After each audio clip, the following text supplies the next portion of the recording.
आपका पहला एयरक्राफ्ट जो आपने देखा था और जिस पे आपने काम किया हो वो कौन सा था?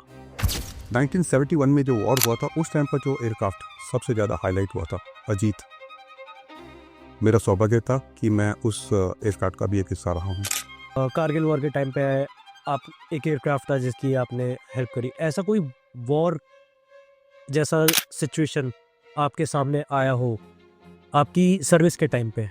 मैं अकेला ऐसा नहीं था, शायद हमारी यूनिट में शायद ही कोई ऐसा आदमी रहा हो या शायद ही कोई ऐसा परिवार रहा हो जिसने बोला कि ये हमें बहुत डर लग रहा है, हमको वापस लौट छोड़ के।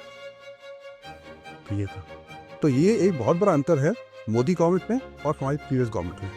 आपने मोदी गवर्नमेंट के सामने अगर आपने थप्पड़ मारा तो आप ये मान लीजिए कि आपको उसका खामियाजा भुगतना पड़ेगा और इतनी बुरी तरह से भुगतना पड़ेगा जैसा कि हम लोगों ने ऑपरेशन सिंदूर में ऑलरेडी देख लिया। आज की तारीख में भले ही यूएन में जाकर हमारे जो पड़ोसी देश हैं वो अपनी पीठ थपथपा रहे हैं कि हमने बहुत अच्छा काम किया या नहीं किया, मगर सच्चाई क्या है ये हर आदमी जानता है। जी जी। हमने उनको किस तरह से अंदर घुसकर मारा है, किस तरह से उनका नुकसान पहुंचाया है, इसके बारे में शायद आप सब उनसे ज़्यादा देखते।